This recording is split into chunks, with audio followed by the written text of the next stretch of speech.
आपको दिखाते हैं श्री शिव पुराण के अंदर जो कि ये दुर्गा इन तीनों की माँ है, ब्रह्मा विष्णु महेश की, और ये सदा शिव रूपी काल जो है, काल रूपी ब्रह्म, ये इनका पिता है। देखिए शिव पुराण गीता प्रेस गोरखपुर से प्रकाशित, केवल हिंदी वाली में।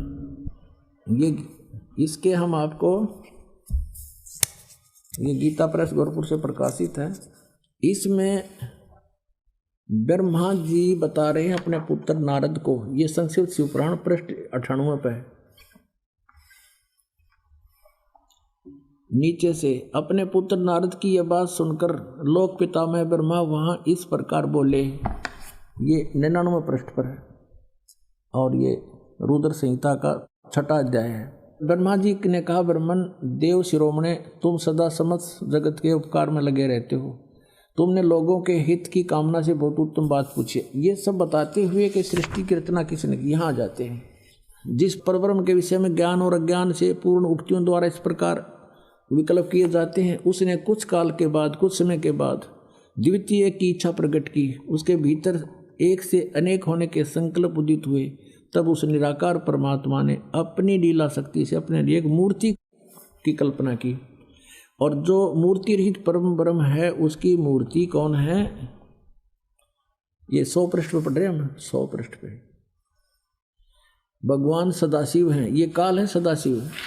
अर्वाचीन और प्राचीन विद्वान उन्हीं को ईश्वर कहते हैं। उस समय एकाएकी रहकर स्वेच्छा अनुसार विहार करने वाले उन सदाशिव ने अपने विग्रह से, अपने शरीर से स्वयं ही एक स्वरूप भूता शक्ति की सृष्टि की, जो उनके अपने श्रीअंग से कभी अलग होने वाली नहीं थी।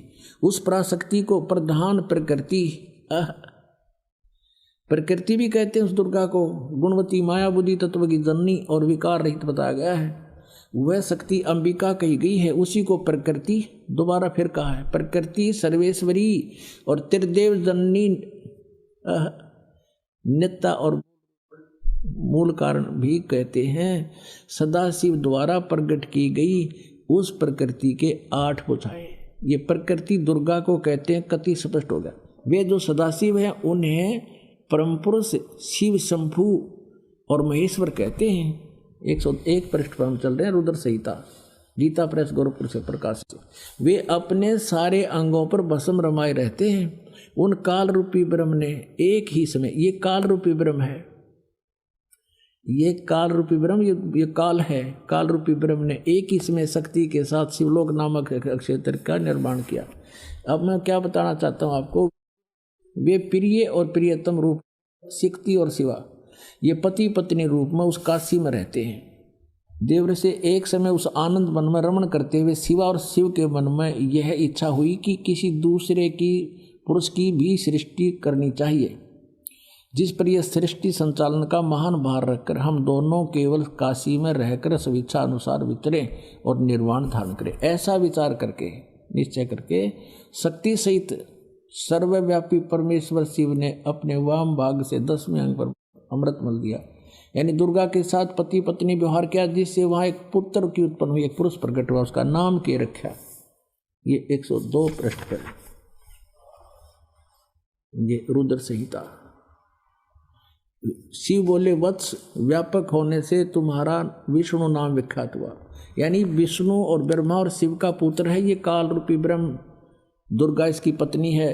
अब फिर ये यहाँ 6वां अध्याय खत्म होगा रुद्र संहिता का, और 7वें में भगवान ब्रह्मा जी कहते हैं देवर से, तत्पश्चात कल्याणकारी परमेश्वर सांब सदाशिव ने पूर्वोक्त प्रयत्न करके मुझे अपने दाहिने अंग से उत्पन्न किया। जिस प्रकार विष्णु किया वैसे मैं किया, मेरा बेहोश कर दिया। पुण्यात्माओं, ये स्पष्ट हो गया कि दुर्गा को प्रकृति कहते हैं। एक भक्त आता ग्वालियर से और बड़ा वैद्य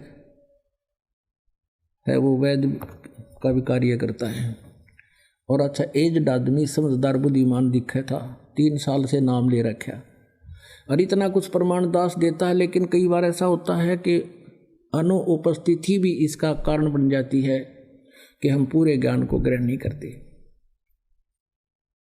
तो उसने कहा एक दिन 2 वर्ष नाम ले रखा था, उसके बाद कहता है कि आप गलत कहते हो। एक पत्र लिख कर दिया कि आप गलत कहते हो, दुर्गा को प्रकृति नहीं कहते, मैं नहीं मानता।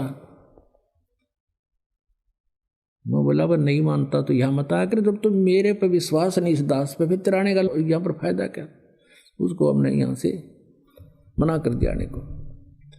अब फिर उसने दोबारा पढ़ा अच्छी तरह, किसी ने बताया कि आप गलत कह रहे हो, इसको पढ़ो, सारे प्रमाण दे रखे हैं, लिखा हुआ है। उसने फिर पढ़ा दोबारा, फिर वापस आया, अपनी भूल को स्वीकार किया और कहा मेरी गलती बन गई थी मुझसे, और मैंने ध्यान से सुना नहीं, पढ़ा नहीं था, हमारा तो पुराना रंग चढ़ा हुआ था और वही आगे आड़े अड़ा रहा। पुण्यात्मा इतना प्रमाण देता है दास और फिर अज्ञान नहीं हटता, हद की बात है। कितना ठोक ठोक कर भरा क्या हमारे अंदर, यह ज्ञान ठोक रखा है, हजारों वर्षों से ठोक रखा है। अब हम पढ़ते हैं इस गीता जी को, प्रकृति दुर्गा को कहते हैं, और 14वें अध्याय के गीता जी के 3, 4, 5 श्लोक में ये स्पष्ट कहता गीता ज्ञान दाता कि ये प्रकृति यानी दुर्गा तो मेरी पत्नी है, सब जीवों की माता है और मैं सबका पिता हूँ। इसके पेट में मैं बीज स्थापित करता हूँ गर्भ में, तब सब जीवों की उत्पत्ति होती है।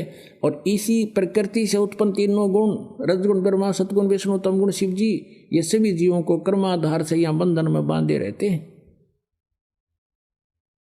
और परमात्मा कहते हैं ये झूठ बोल रहा है, ये केवल ब्रह्मा विष्णु महेश को दोषी बता रहा है। नहीं, क्या बताते हैं? ब्रह्मा विष्णु कहते हैं, ब्रह्मा विष्णु महेश्वर माया और धर्मराया कहिए, इन पांचों में परम पंच बनाया, वाणी हमरी लहिए। परमात्मा कहते हैं ब्रह्मा विष्णु महेश माया और धर्मराया कहिए, धर्मराज कहें इस काल को, धर्मराया भी कहते हैं। और इन पांचों ने मिलकर ये प्रपंच बना रखा है, वाणी हमरी लहिए। अकेले ब्रह्मा विष्णु महेश दोषी नहीं है। अब हम आते अपने उसी कंसेप्ट के उसी पॉइंट पर कि ये क्या कह रहा है कि अब ऐसा ज्ञान सुना दूंगा अर्जुन, इसको सुनने के बाद फिर कुछ भी जानना शेष नहीं रहेगा। और ये भगत मेरी भक्ति अवश्य करते हैं, हजारों में से कोई मेरी भक्ति करता है, लेकिन उनमें से कोई एक ही मुझे पहचान पा रहा है। मैं कौन हूँ मुझे पहचान नहीं रहे ये। अब फिर देखिएगा श्री मद् भगवत गीता, ये देखिएगा। अब इसके हम फिर आते हैं 7वें स्कंद में, और इसमें स्पष्ट लिखा है गीता जी अध्याय नंबर 7 के श्लोक नंबर 4, 5 में इकट्ठा किया है कि मेरी 2 प्रकार की प्रकृति है। एक तो जड़ प्रकृति, ये जड़ प्रकृति, और इससे दूसरी है वो जीव रूपा, यानी यह प्रकृति दुर्गा है मेरी। और 14वें अध्याय के पुण्यात्मा थोड़ा कंसेप्ट क्लियर हो जाए, क्योंकि बार बार नहीं मिलता है समय जो आदरदा बख्शी भगवान ने। 3, 4, 5 में ही देखिएगा अध्याय नंबर 14 श्रीमद् भगवत गीता, और यहाँ देखिएगा 3रा श्लोक।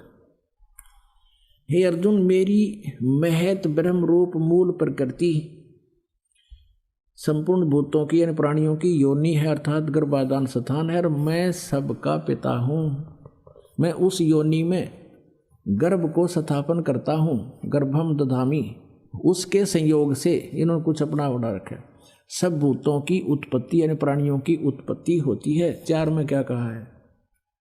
हे अर्जुन, नाना प्रकार की शरीरों में योनियों में जितने भी मूर्तियां अर्थात शरीरधारी प्राणी उत्पन्न होते हैं, प्रकृति तो उन सब की माता है, गर्भ धारण करने वाली माता, और मैं बीज स्थापन करने वाला पिता हूँ। 5वें में क्या कहा है? हे अर्जुन, सतगुण रजगुण और तमगुण ये प्रकृति से उत्पन्न, दुर्गा से उत्पन्न प्रकृति संभवा, रजगुण ब्रह्मा, सतगुण विष्णु, तमगुण शिव जी, दुर्गा से उत्पन्न तीनों गुण अविनाशी जीव आत्मा को शरीर में बांधते हैं। ये कहेगी तो ये रोक रहे हैं तीनों, ब्रह्मा विष्णु महेश कर्मानुसार, और परमात्मा कहते नहीं, ये पांचों मिलकर प्रपंच बना रखा है। हमारी बात को समझ लेना, इनकी बातों में मत आना। अब परमात्मा कहते हैं कि इन पांचों ने मिलकर ब्रह्मा विष्णु महेश माया दुर्गा और ये काल कहिए, इन पांचों ने मिलकर ये प्रपंच बना रखा है। वाणी हमारी लइए, हमारे ज्ञान को गहराई से समझना।